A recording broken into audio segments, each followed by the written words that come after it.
Here's what's trending on page 6. Figure skating legend Tara Lipinski says her heart is broken after the Washington, D.C. plane crash claimed the lives of multiple athletes. She wrote on Instagram, "It's unimaginable, the loss. We will mourn their loss and always remember them. My heart is with all the families affected. That part I have no words for." According to U.S. figure skating, several competitors, coaches, and family members were on the American Airlines plane that collided with a Black Hawk military helicopter, conducting a training flight, killing everyone on board. Kate Middleton visited a children's hospice that held a special place in the late Princess Diana's heart. The Princess of Wales played with the young patients and their parents at Tŷ Hafn in Wales. Diana was a major advocate for the charity, which helps care for children with life-shortening conditions and even helped fund the project. Spencer Pratt is waiting for a response from Taylor Swift, but so far, he's got a blank space in his inbox. The Hills alum revealed on the Viall Files podcast that he reached out to the pop star when his home burned down in the Palisades fire. Obviously, emailed Taylor Swift right away. Okay. That was night one. How did you get her email? Taylor Swift@gmail.com. This is the email. You have the email. This one is getting read, so it's not getting response.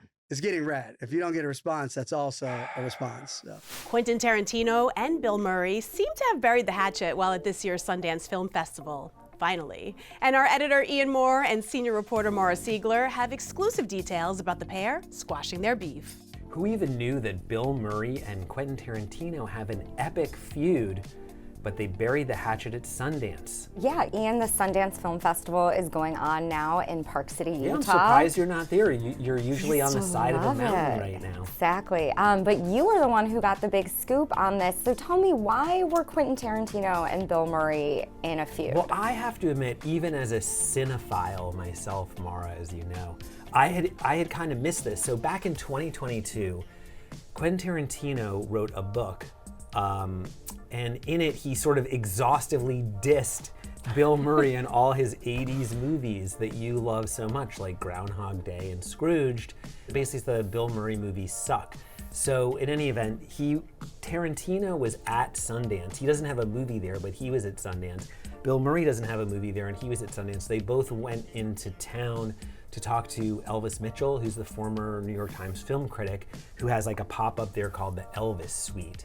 And sources exclusively told me that Bill Murray and Quentin Tarantino had dinner last night, and they had some cocktails, and I guess they made up. This feud, it was like kind of covered by like film magazines and stuff, but it didn't get on our radar really until now. But if you actually look at it, it's a pretty epic diss. I mean, he basically says that Bill Murray movies suck. Could we maybe see Bill Murray in a Quentin Tarantino movie? That is a great question, Maura. Bill Murray, of course, after he starred in movies like Meatballs, Caddyshack, What and about Stripes. Bob? What about Bob? You know, he has gone on to be a regular in Wes Anderson and Jim Jarmusch films, who are maybe arguably on the level of an auteur like Tarantino.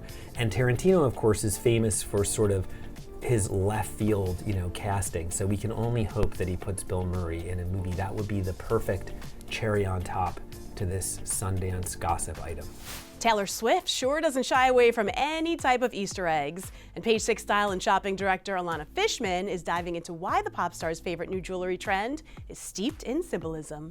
This year's Super Bowl will kick off with a coin toss on the field, and it's a decent bet that up in the stands, Taylor Swift will be wearing a coin of her own. Over the past few months, the Grammy winner turned wag has often accessorized her outfits with jewelry fashioned from ancient currency. Some actual antiques, others modern replicas. Exhibit A.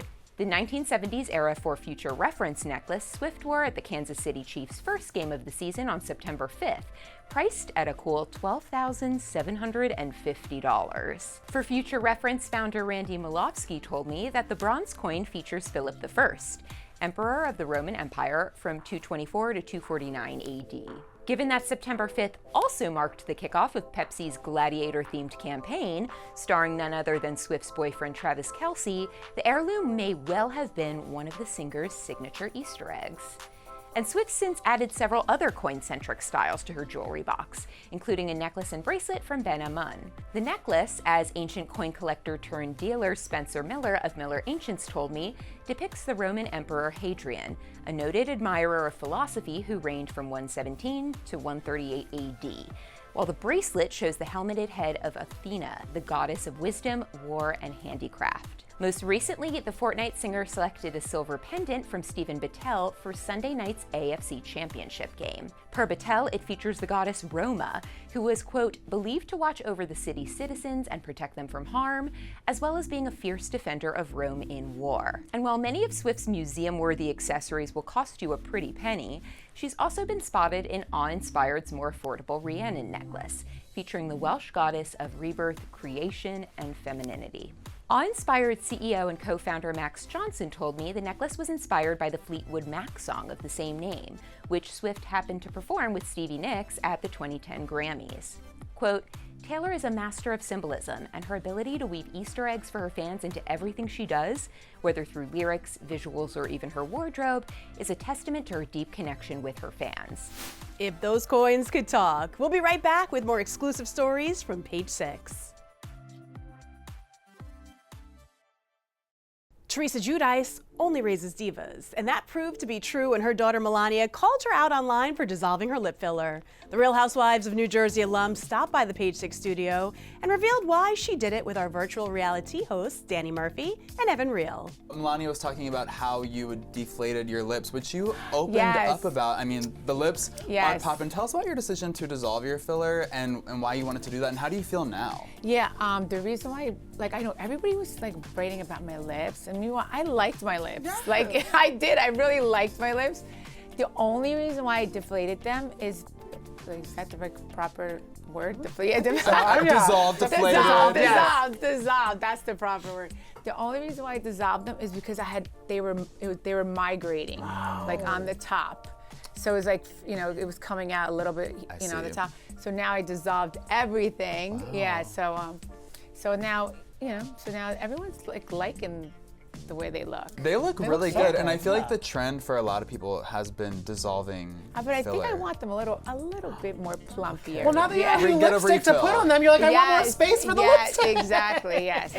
Au natural, baby. Anyway, it's hard to imagine the New York City fashion scene without Cynthia Rowley, and the famed designer caught up with Page 6 to reflect on how she got her start. Well, I grew up in a small town in the Midwest, and I sewed all my life. And I never even knew that fashion was a career. So I was just making things, and I loved making things. It was more like an arts and crafts project, but I would dress myself and make crazy things. And when I was in school at the Art Institute, my roommate said, you draw and you sew, you should just go into fashion, because that's what that is, because I was in painting. And so I switched over and never looked back. Drove a U-Haul to New York and started, and I guess I just got lucky. The greatest joy I have in my job is to be able to have an idea and make it a reality. And that is thanks to my entire team and everybody that makes that happen to make it a reality. But then it has its next life, and the next life is when people wear it. And it can be I hang out in my stores. I go and hang out and just meet people. It's not really about the level of celebrity. It's just being able to see the clothes take on someone else's personality and have them how they feel in it and how they bring it into their life and how they style it. And everybody has a story. I think your closet is like a scrapbook. And when you pull something out, you remember all the good times you had in it.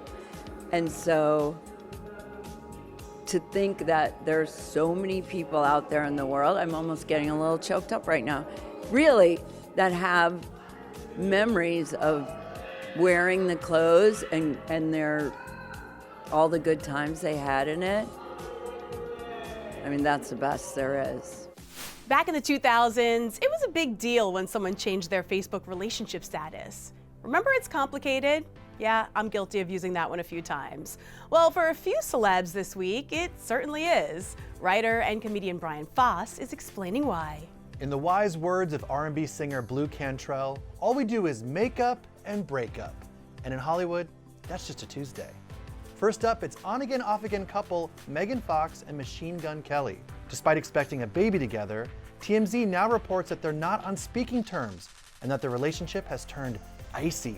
Icy? They seem more like Hot Topic to me. The goth duo broke up over Thanksgiving weekend just 2 weeks after she announced her pregnancy. Page 6 previously reported that Megan had, quote, every intention of co-parenting with MGK, but it looks like that's changed faster than his hair color.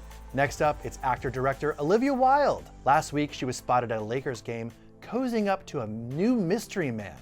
The lucky guy is Dane DeLiegro, a handsome 6'8" actor and former basketball player who played professionally overseas.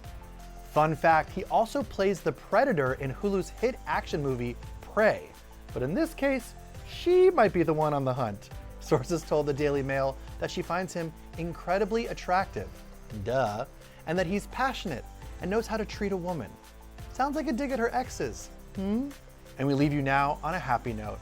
Justin Bieber and his wife Hailey shut down those ridiculous divorce rumors. An insider told Page 6 that the Biebers are doing amazing and loving this new chapter as parents. They even snuck in a date night, leaving their baby at home and catching a comedy show at the Laugh Factory in Hollywood. Aww. The latest divorce rumor started when an eagle-eyed fan noticed Justin had weirdly unfollowed Hailey on Instagram. He later claimed someone went on his account and unfollowed her. Was that someone me? Hey Biebs, call me. For more celebrity news, head over to Page 6 and stream more New York Post breakdowns on the Fox Local app.